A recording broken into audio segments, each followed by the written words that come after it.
So thank you. I just want to give a little bit of background about me. I, for years, worked as a housing development consultant. And to be honest, I didn't even really know what an asset manager was then. I certainly had never talked to one. It was about 9 years ago that I joined King County Housing Authority as a developer. And I was surprised to learn that the development staff is located within the asset management department at KCHA.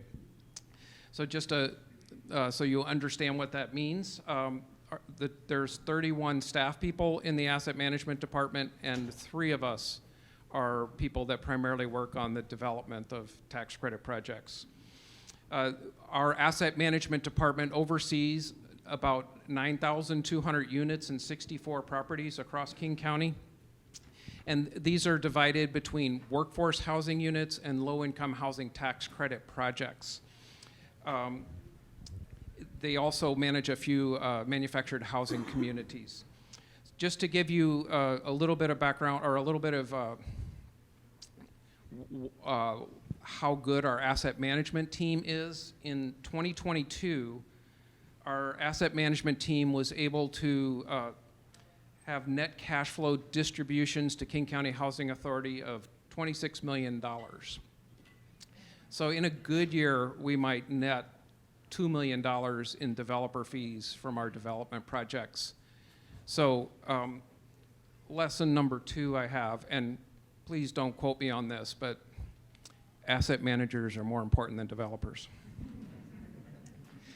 So I wanted to talk a little bit about the decisions that we developers make during the development process, and especially with respect to those decisions that have an impact on our asset managers. So I've divided this in, first I want to talk about financial modeling, and then funding applications, and then partnership agreements on tax credit projects. So in financial modeling, one of the big responsibilities that I have as a developer is to make sure that we can find sources for all of the uses. And there are some tools that I have used over the years that I'm learning have an impact on the asset managers. So one of those is pushing the rents to the maximum level allowable under the income targeting. So that, obviously, if you're going to do that, you're really limiting the flexibility over time for the asset managers, both in terms of what kind of rent increases when they have increased costs that they can have on those projects, but you're also limiting the number of people who truly can afford those rents, because someone at, say, 51% of area median, really a 60% AMI rent isn't affordable. So even though I like to push the NOI as much as I can, pushing it to the limit, it has a big impact on asset management. Similarly, aggressively sizing the debt, pushing the underwriting criteria, say going to 40-year amortization, while that might enable us to finance more debt with the available NOI, it also creates a refinancing problem for our asset managers. Another technique that we use, especially on low-income housing tax credits, is trying to maximize the losses so that we can get higher pricing on those tax credits. For example, when we have sponsor loans, having high interest rates on those sponsor loans can create higher losses, or being a little more aggressive on the asset classification and seeking to move as much of the costs of our development as we can out of the 40-year property and into the 5 and 15-year property, especially when there's bonus depreciation, and the 5 and 15-year property can, a large amount of that can be taken as losses up front. It has an impact on the pricing for tax credits. But it also has an impact on exit taxes. So and by that I mean, what is the cost that we have to pay to get out of a deal at the end of the tax credit compliance period?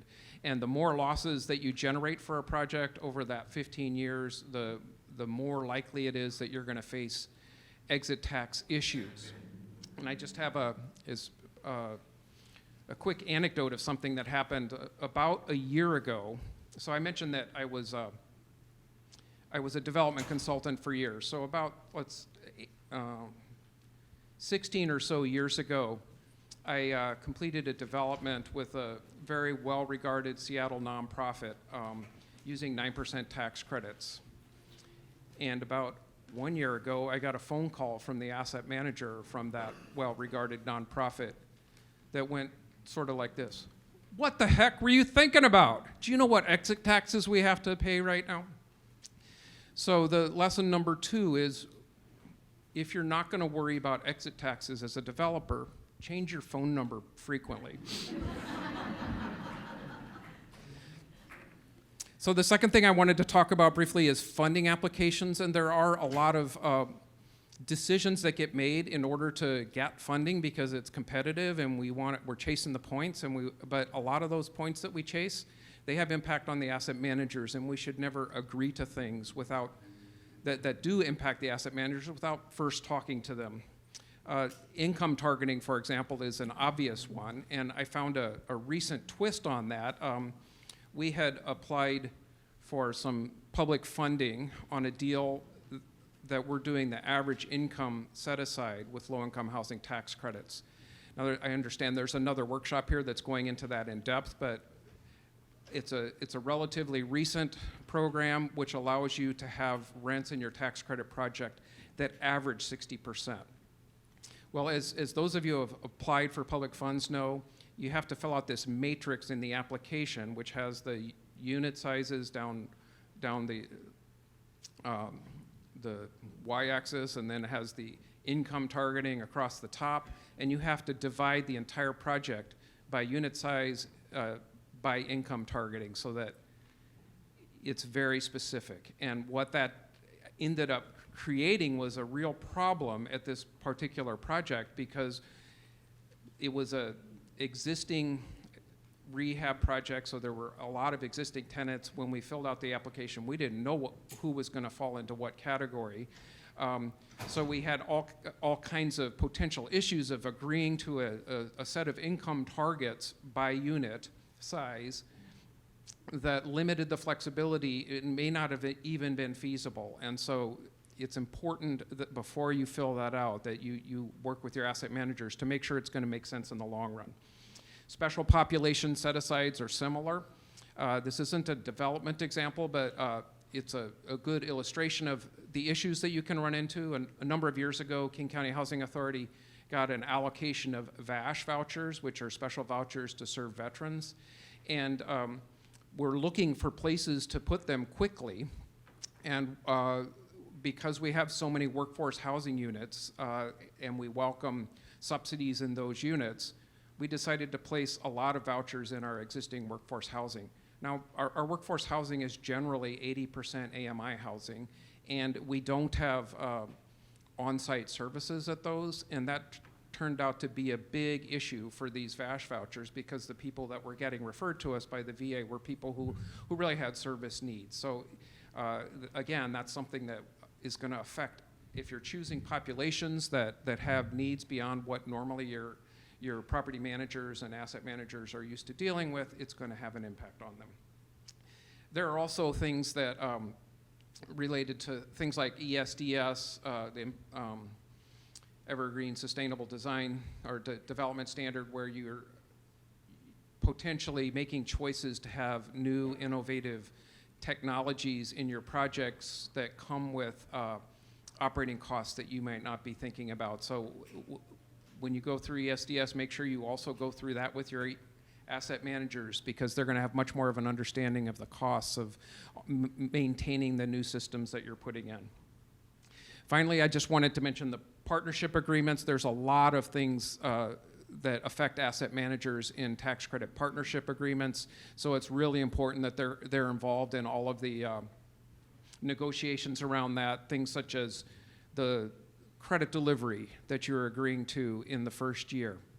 Involves lease up. Is that lease up realistic? Threshold operations definition, how that's calculated, and when disbursements are dependent on achievement of that. You need to make sure that it's calculated in a way that works with the way that the operations work. Reporting timeframes, reporting requirements, GP removal risks. So are there any clauses that in the agreement that would make it easier for the investor to remove the general partner? As many of you are aware, that's been used by some investors who buy up existing portfolios of tax credit deals and look to get rid of the general partner on technicalities. Asset managers are way better at evaluating those risks than developers are. And then what the exit provisions are. Is it going to be easy to get out of the deal when the tax credit compliance period ends? So just a couple thoughts on how to best involve to get asset management input into development decisions. It's important to plan ahead. We have time frames as developers that we work towards, funding applications, closings with investors.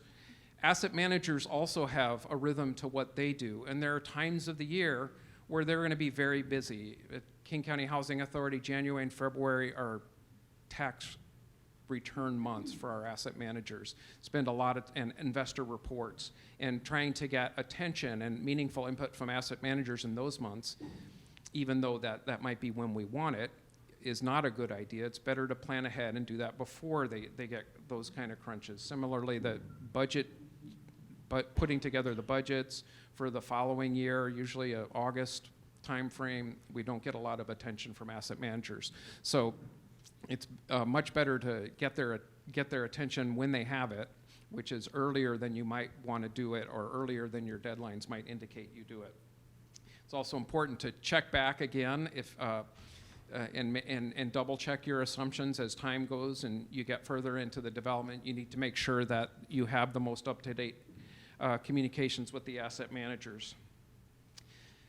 And then the last thing I just wanted to say is it's important that we as developers let asset managers and property managers do what they're better at than us.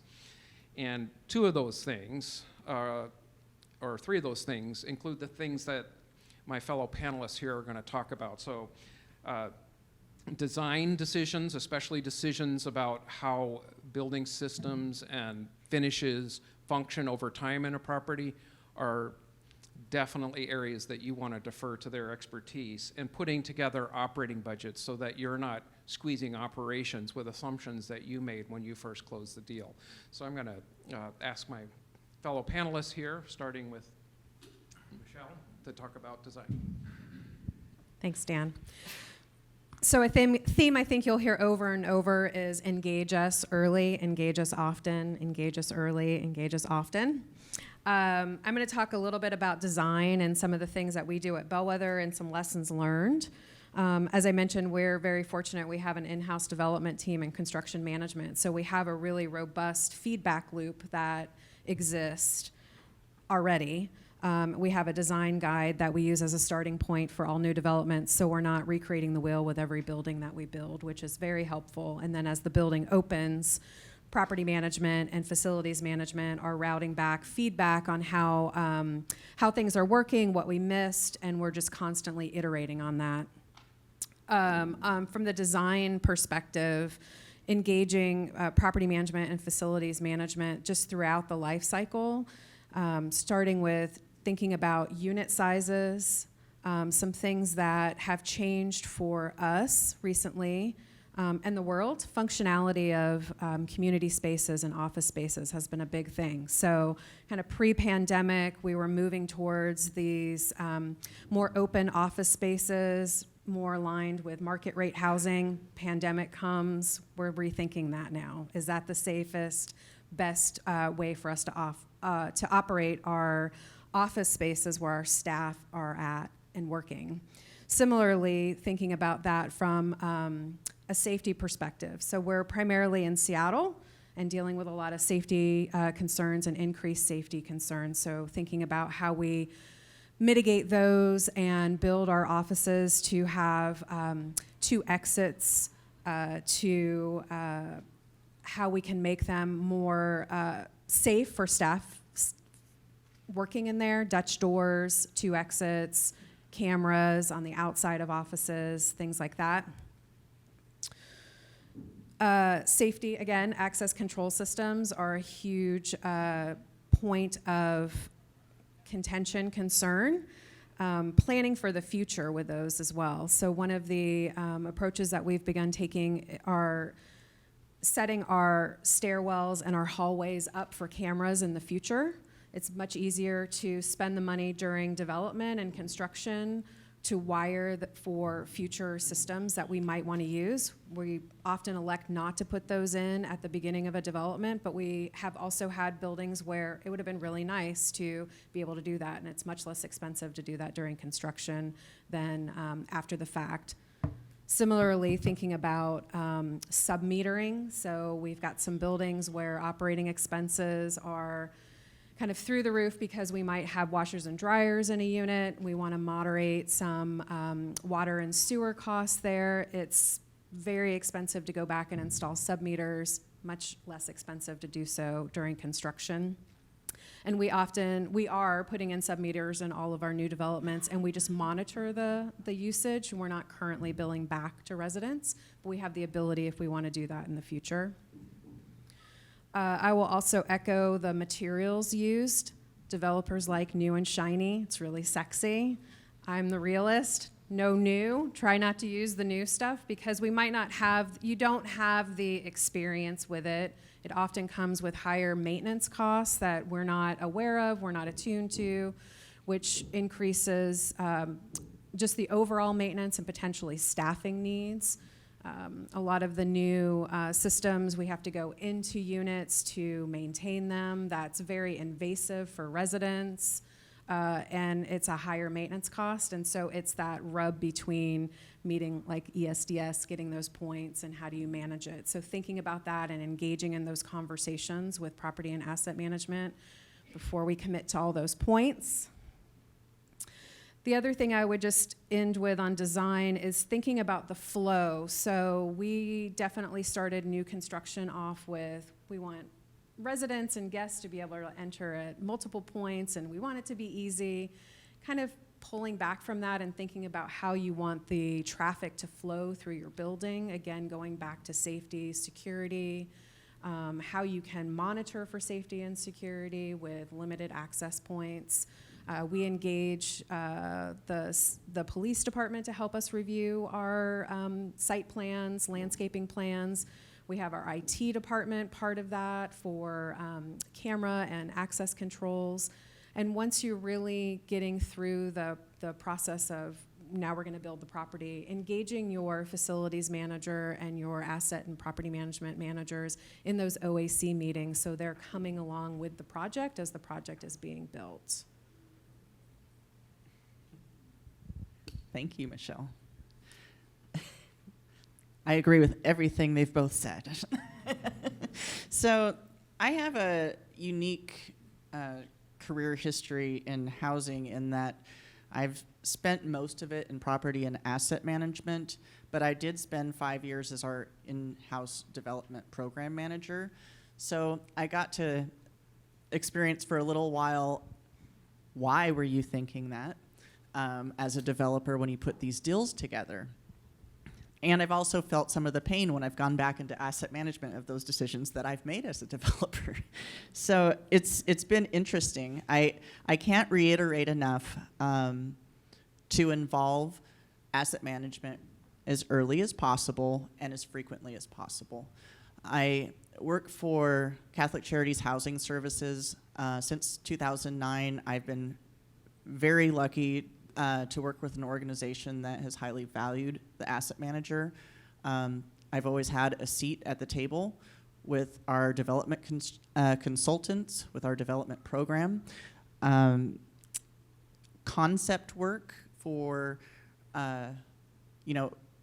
deciding what this new development is going to look like.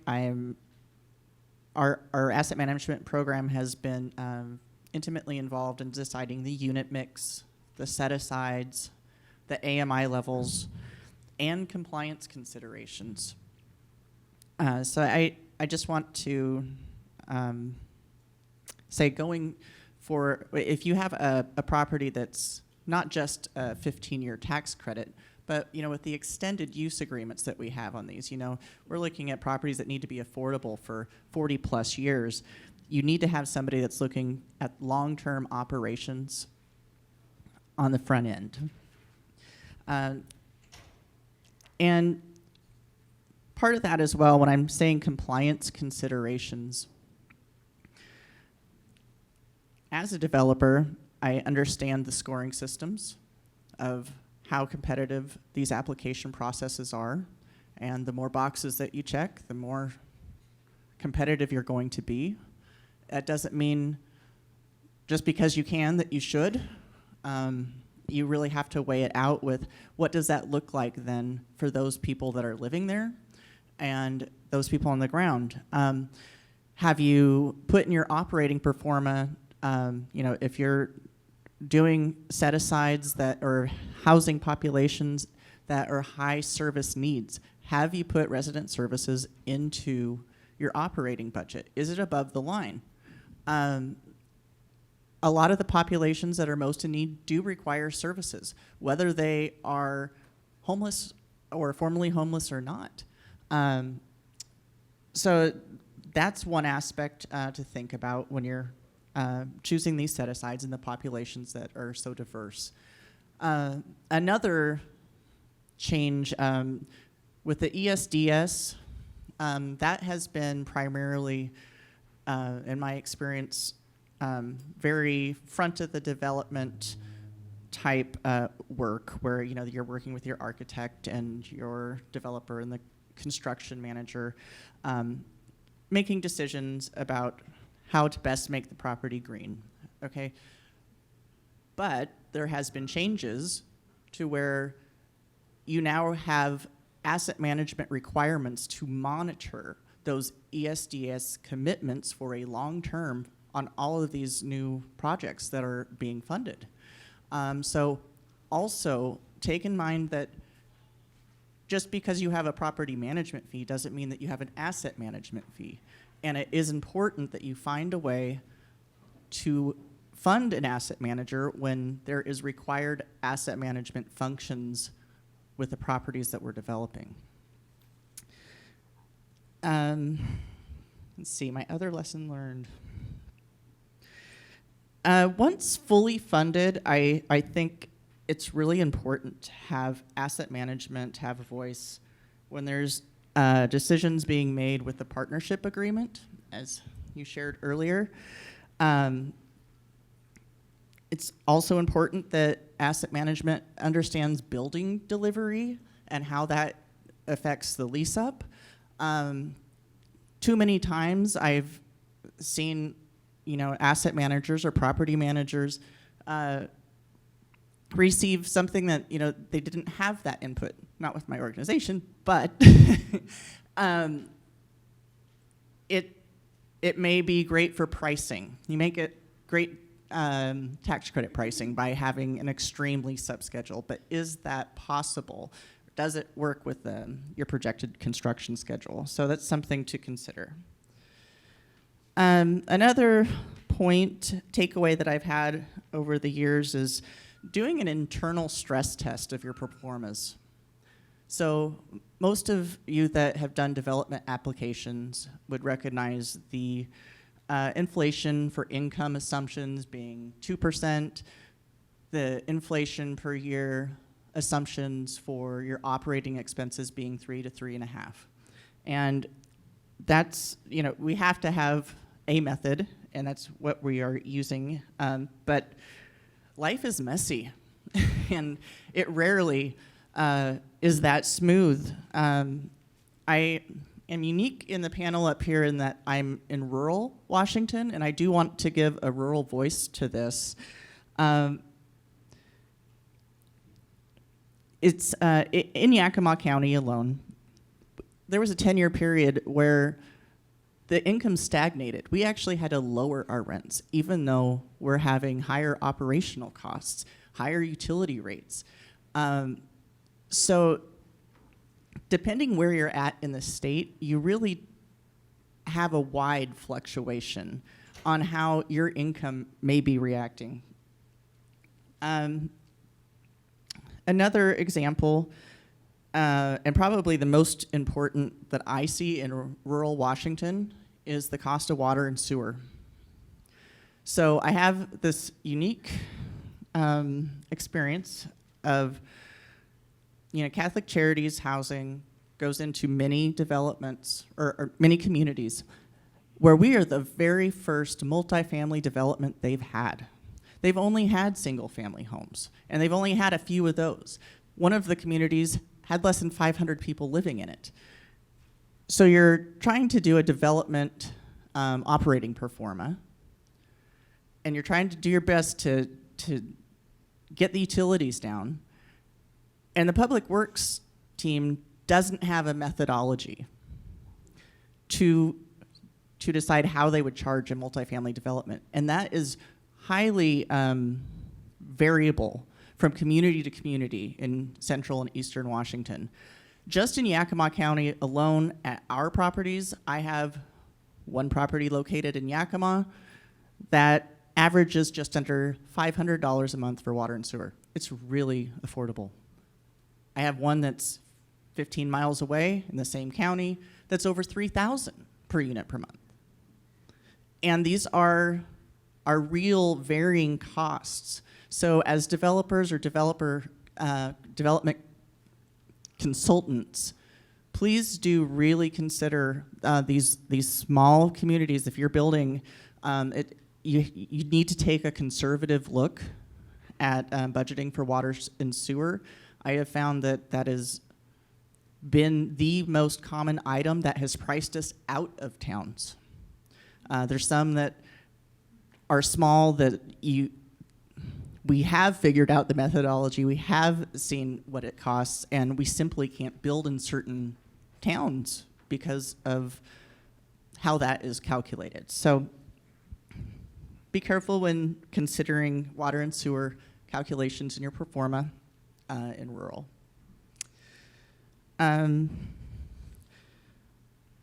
Also on your stress test, I recognize that in most of our funding applications, vacancy is set at 5%, and that's standard, but more and more the properties that at least we've been building have been requiring that we have some type of private debt in them.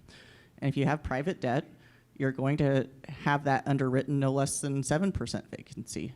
And I've seen some closings where it's gotten really close. Is it even going to be able to close? Because you may have passed the requirements with your public funders or with the commission, but that doesn't mean that the bank's going to sign off on those pro formas. So it's good to stretch your assumptions when working with the operating budget. I have two more. I would replacement reserve funding, as much as you can possibly put up front, as much as you can capitalize, please do it. I've been asked how much. I would just say as much as you possibly can. We are in such a deficit for replacement reserve funding. I don't know if most of you would have been likely at lunch today. I could not agree more with really the emergency in this country of all the existing housing stock that has very few preservation options. So I'll also put this out there too. When you're looking at funding applications, when you're talking regarding policy, we need more dollars in preservation. There's a very limited ability to put the dollars that we need to keep the housing stock that we have. And my last point is just to piggyback on Michelle's and design, specifically on mechanical. I understand that it makes a lot of sense. It's a lot more green, costs less, it's better for the environment to put some of the newer mechanical options in. I cannot hire staff at the rents that we are charging to keep it low income that have the ability to work on some of these systems. So if we are helping you, if an asset manager is helping you build that operating budget and there are systems that they haven't had experience with before, please, just walk through with them what those system changes are, because you're going to have to increase operating assumptions.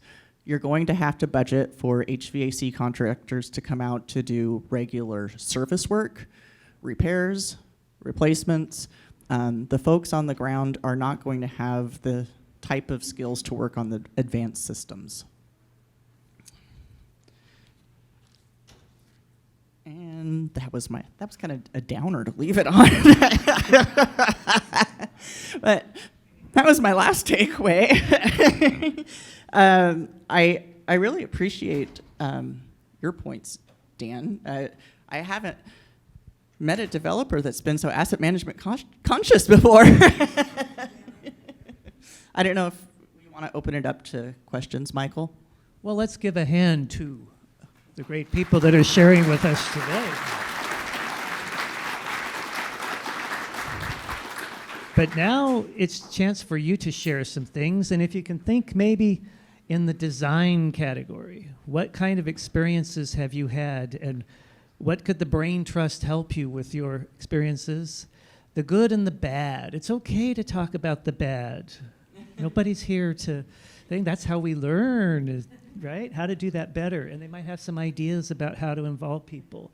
Design, operations, or, God forbid, compliance. So I see a hand here. I'm neither in asset management or development, but I work in compliance. And I asked this question not knowing anything about development and construction. My question is related to some of our residents have some severe mental health issues and challenges, and we come across a lot of instances where tenants either accidentally or intentionally flood their units, and then obviously the resulting damage puts several units offline, which of course is a severe compliance issue, to bring them back online. And I was wondering if you have encountered that, and what were some of the design considerations that you could do to sort of mitigate those kinds of issues in future constructions. It's just something that we see, and as a compliance person, it's a nightmare to have so many units be offline. And I mean, there's also fire considerations when sprinklers go off, and you have so many units being affected, and walls that are like basically full of water, and having to correct all that and bring units back online sometimes takes a very long time. I feel your pain. I don't have any. What can I share? We've had similar instances, and it's a property management, compliance, facilities, asset management, insurance issue, right? And insurance rates are going to the moon and continuing to go. I actually just met with our insurance agent the other day to do some tenant education. It's not really a design answer, but it was more around tenant education for fire. You know, some of our buildings, we are talking about putting on timers on stoves. They're not fire issues, but they're water issues related to fire usually. We've been pretty lucky in that regard of not having like massive fires, but we've had massive floods. So that is a suggestion. That's something I know a lot of the insurance companies are really interested in, those devices that go on the range hoods that will then, they're also very costly to maintain, but setting up timers on the stoves where someone can't walk away, that's an option. I don't have any other great ideas for you though, sorry, maybe someone else does. Yeah, we do that a lot of our properties, is we have the timers on the stoves. Yeah. I just want to join you in your pain. Most of our insurance claims are due to water damage. Yes, we've had some fires prevented from that, but with the insurance cost literally going through the roof, I'm not sure what yours have been out there, asset and property managers. We had a 49% increase this year. We had a 20% increase the year before. We had a 15% the year before that. They're breaking the operating budget with our insurance requirements. So when I was talking about stress testing performa, you can't even guess on that one. I guess I'm curious if there's any architects or anyone that is more on the building side, if anybody out there knows of options that they would recommend. Hi. So, disclaimer before I start anything. I am not a licensed architect. I'm working towards licensure. I've only been out of school for about 3 years. So I'm not sure how much I can speak to any of this. In terms of design to prevent water damage, I know that there are having a drain in the floor obviously is a thing you can do. Being careful about how things are sloped and flashed, and how much of a unit are you willing to have be a wet space. I'm not sure. Anyone else? I also get to claim architect, so sorry, everybody. One of the best things you can do is just let your architect know what the user group is going to be so that we can plan appropriately, right? Because floor drains are expensive, but flooding's also pretty darn expensive, right? So just knowing what we need to accommodate and account for goes a long way in design. So just having those conversations early and often, similar to talking to asset managers, like architects and asset managers tend to get along because we both have the durability in mind as we're trying to think through those things. Sometimes it gets a little lost in the conversation because some architects are a little long-winded and want a lot of things. So I just have to be mindful about that, and it's great to have other advocates for durability on the conversation as well.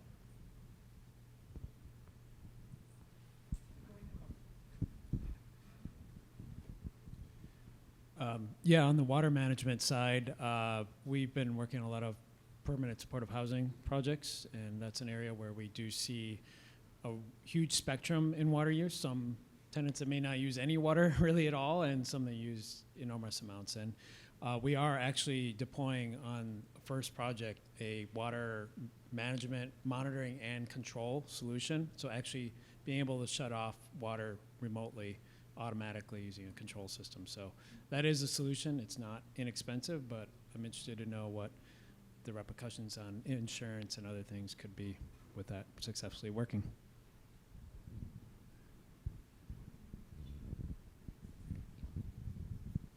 Thanks. I am an architect, but I also have challenges trying to help solve this problem. I have a question, which is, with the flooding and the water damage issues that you're facing, is it more often the sprinklers going off, or is it more often that the tenants are using the water and leaving it running? It's both. Okay. Yeah, I mean, I think similar to the range issue, one of the things we've toyed with using is those push faucets where the water just stops running after a while, or timers on showers. These are some other strategies that could be employed, but I think they are a nuisance for some tenants, and so I think it might be good if it's something you could add to a unit after it's occupied. But that would be, planning ahead for those kinds of interventions and doing them on a case-by-case basis. We've also done the floor drain thing. We've done caulking around the walls. We've held the drywall up. We've run cove flooring up, and that a lot of that has helped, but it's only as good as the property management staff are at maintaining them, making sure they remain caulked, and that the water management is actually a management solution, not a let me just put this in this one time and then not do anything about it after. It's a tough one. Did you want to add something? Yeah. The sinks that, like they have in the bathrooms here, where you have to wave your hand to turn the water on, it's only on for a short time, would save so much. My agency, Catholic Housing Services of Western Washington, at least one big flood a month. So $400 for a sink is a lot cheaper than $40,000 end up for a flood. If there are any inventors out there who can come up with a fire suppression system that does not involve water, I would weep with joy. Recessed sprinkler heads would make a huge difference, so people can't accidentally or intentionally bang into them and set them off. No carpet anywhere, ever. And also, I would like to ask for a different kind of housing for people who are really ill, mentally or drugs or both, who cannot live peacefully with plumbing. And so whether it's tiny homes or whether it's congregate living with shared bathrooms, I mean, that certainly doesn't work for everybody and not for most, but for some folks, that is going to allow them to stay inside safely, where the bathroom is monitored and you can't turn on the water and, plug your toilet and then pass out.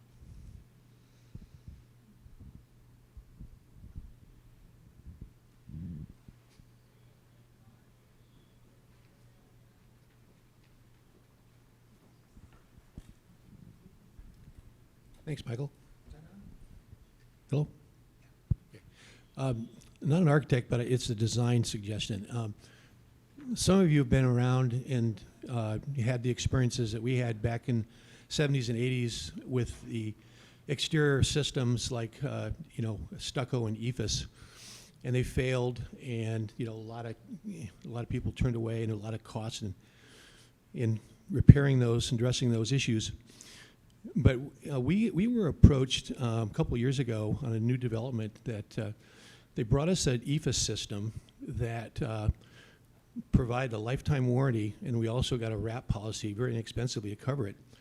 And so part of the design question was, it was right across from the city of Auburn's City Hall, so they were very sensitive to the look. We were originally going to do masonry at the ground floor and then hardy, both horizontal and vertical. And we got approached by this company out of the Tri-Cities, and I can't remember their name, and I can't remember the product, but I have the information, I can pass it on. And so they made a pitch to us, and we talked to the city, and the city wasn't comfortable allowing it to be used top and bottom, but they were able to get the same appearance as masonry, and up above, the same appearance. So we compromised and went with real masonry at the ground level, and then up above. Now, this is right across, it's called Legacy Plaza, right across from City Hall. If you go to Auburn, take a look, and I defy you to see the difference from the street level, or even closer, if you can get up a little bit, from the faux masonry versus the ground masonry. And we have had no problems, but this has so many advantages in terms of maintenance and repairs, and additionally, it has energy efficiency properties to it. So I really suggest that people take a look at that. There are some improved systems that really make sense.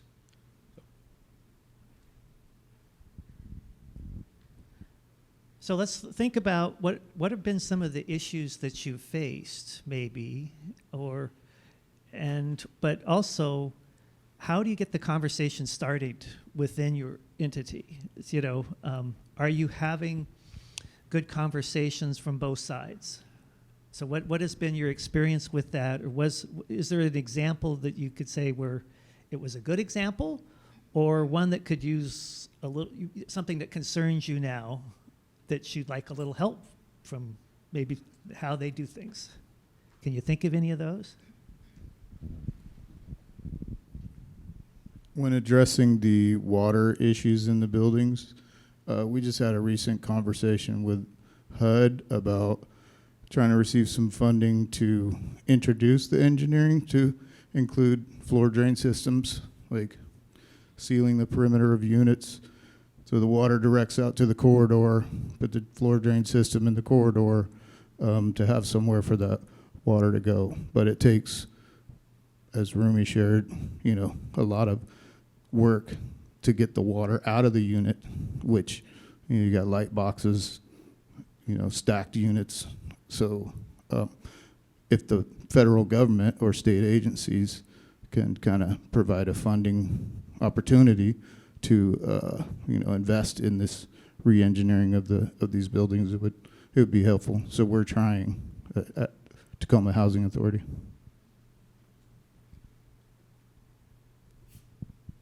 Yeah, so how can developers kind of do that up front? So it may be really hard to do it with an existing building, but in new buildings, is it allowable to have these kind of costs, to put some extra drains in the bathroom or some things like DESC, Department of Emergency Service? And that was kind of one of the standard things in their properties.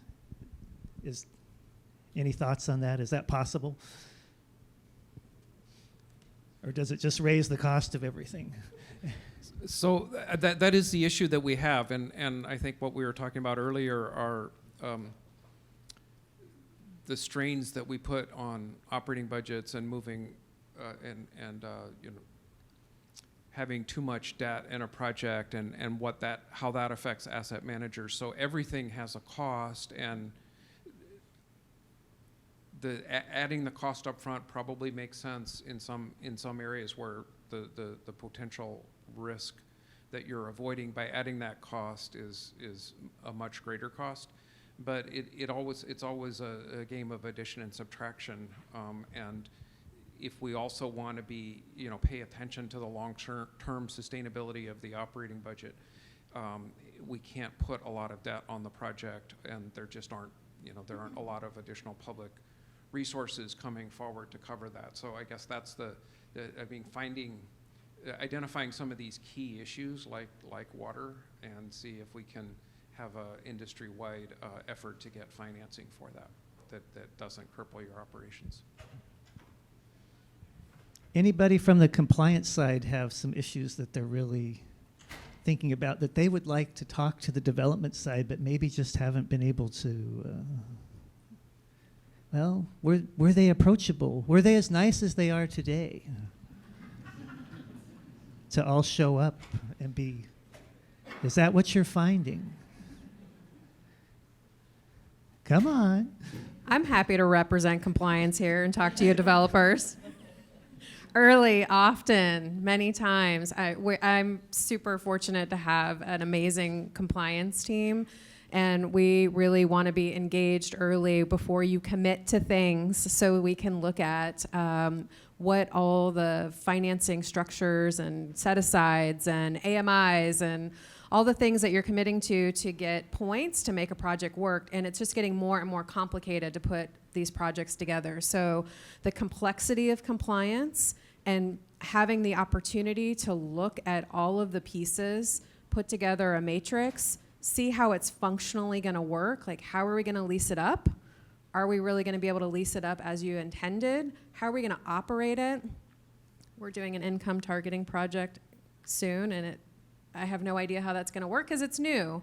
So, we're talking about it now for a project that's really early in the development stage. And so just so we can start thinking about how it impacts staffing, how it impacts our system, how might we have to tweak our Yardi system to track the compliance complexities that we have. So early, often, make sure that they know exactly what you're committing to before you commit. And I just want to go with the often here.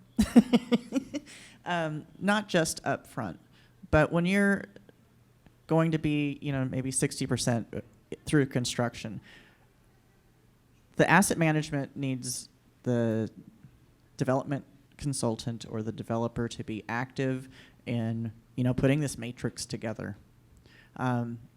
They are really complex. I've put some together myself. It takes several eyes to look at. Some of these compliance requirements that we have that we're giving to lease-up teams, it would help immensely to have the people that dreamed it show that dream, not just to the funders, but when you're handing it off to folks that are going to be actually putting, live folks into these homes, explain that dream a little. Because basically what property managers usually get is they get an electronic copy of all of your agreements. They don't understand how they all marry, and they shouldn't. it's just remember that group and not when lease ups do, but as you're getting close to building deliveries, that would be essential for a more successful lease up. So somebody put into the chat, suggests for companies without asset managers, any resources that are out there. Can you think of any, if they don't happen to have an asset manager? So I guess they're saying they have property managers, but they don't have Property management, for sure. I mean, we are just building up our asset management teams. I know a lot of organizations are as well. And so it's been property management that's worked really closely with our real estate development on giving that input. We actually have both teams now, but we are property management, compliance is under property management, and it's we want to know all the things and we want to know them very early. And so we've been very engaged with our real estate development team on new deals. So I have a question about the modern problem of managing electricity. So in developments that will be coming in the next few years, there's incentives for electricity generation on properties. So you'll have solar equipment that will have to be maintained and accommodated on a property. Also the uses of that electricity. So there'll be things like electric or the heat pump hot water heaters that are relatively new to projects I know of, and I don't know how they'll perform over time. And then also electric vehicle charging stations that are or will be a requirement in current projects. Unlikely to see tenants rolling in with the Tesla, but you know, in 10 years, where will we be, and how will we be retrofitting properties to accommodate those?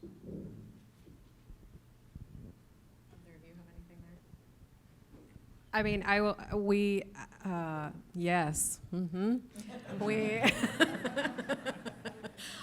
We do have properties that have the solar panels on them. You know, what does that look like for long-term management, sustainability? I don't know. It's a concern of mine. Obviously, we don't have staff that have those technical skills, so how are we going to maintain those? I know they also have a life cycle, so what happens at the end of the life cycle of the solar panels?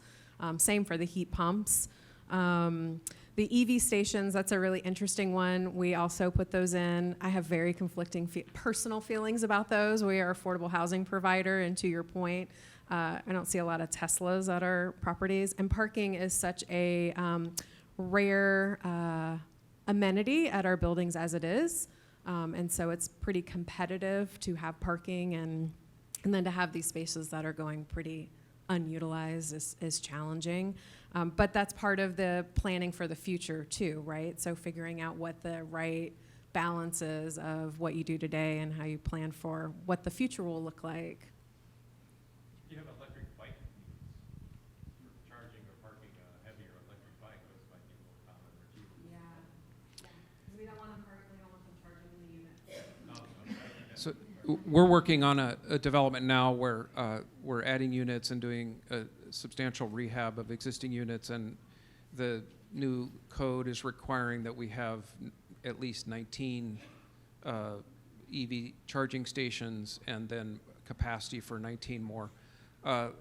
And this happens to be in a neighborhood that's not well served by transit, and parking is already at a premium at this project. And so one of the lessons in working with our asset managers is that we don't want to have these EV charging stations managed by a third party who wants the public, or who requires the public to be able to access those, because we want to be able to assign those parking spots whether the individual has an electric vehicle or not. I think eventually, hopefully, there'll be the demand for that number of EV charging stations. There isn't now, but there is a demand for the parking spots that they take. To connect and then build upon the previous two conversations, I think what I see a lot is that properties are not handed over at that transition to occupancy with any helpful information. And so, like I think somebody already said with the documentation, that was more related to compliance, but it also is related to the systems and the equipment, the operations and maintenance. And so I think if operations teams can demand better information, better training, and not just an on-site 30-minute conversation from a subcontractor, but videos, recordings, real actionable checklists, demand that from during your handoff. And then a plug to ask your utilities to provide more programs for ongoing O&M services, programs, and incentives.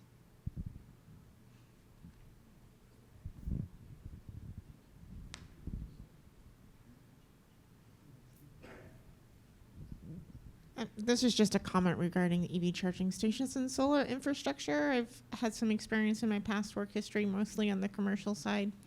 But if you're building ground up, build the infrastructure, build your, a lot of ESDS requirements are to make it solar ready. So put your, your infrastructure and your conduits, all your piping for EV charging stations, run the raceways, run the infrastructure. Pour a pad for an upgrade for a transformer, because you will need to upgrade your electrical power, build in a new panel. There's just some things you can do. Infrastructure costs the most, not the panels and not the EV charging stations. Those are cheap. It's your infrastructure. Well, and I know there's lots of grants, not just to Build Back Better, but even Ecology is recovering some money. So and they're made mainly for common areas, so they don't necessarily, maybe they could be adjacent to the property, but could allow somebody to have an electric vehicle. Here's one. Is it standard to have the charging stations be free for our residents, or is there going to be a charge? Because, when you talk about upgrading the transformers and the power, now I'm thinking the bills are going to go much higher, and it's one thing to subsidize parking, but I think we really have to think about the impact on the pro formas. It hasn't been our practice to have free charging stations. They are all pay at our properties. That was going to be my question.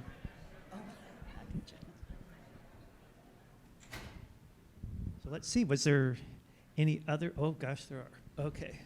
Who was first?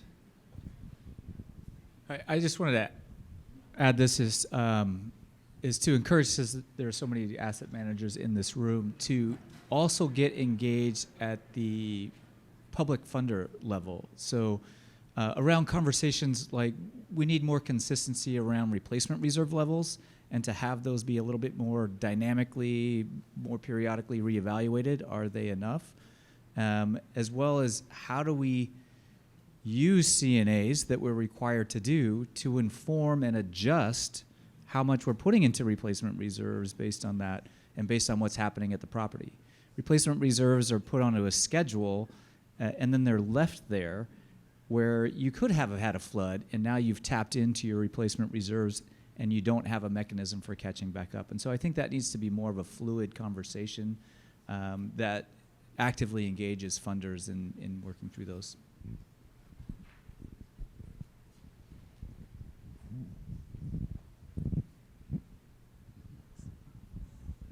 Can you speak to the utility or not of a capital needs assessment, and at what point in the design and development process would you want that to happen, if so? Well, we have the first initial at construction. I want to say that for us or for me personally in our portfolio, I believe it was about year 10 that we started with new CNAs, maybe as soon as 7 years. I don't have a good answer for that other than my own experience there. But when we did do them at year 10 and our properties were not as old as they are now, there was a considerably larger need for replacement reserve deposits than what we were at and what it was underwritten at. I think it's helpful to do the CNAs I would say no less than every 10 years, to have a good idea of what is your immediate life safety issue, what do you need to do right away, and to start planning for your future. What do you have in the next 5 years, the next 10? Because that really changes as the property goes on. And with that wonderful, uplifting thought, it's time to move on to our next program. But let's have a big hand for our presenters.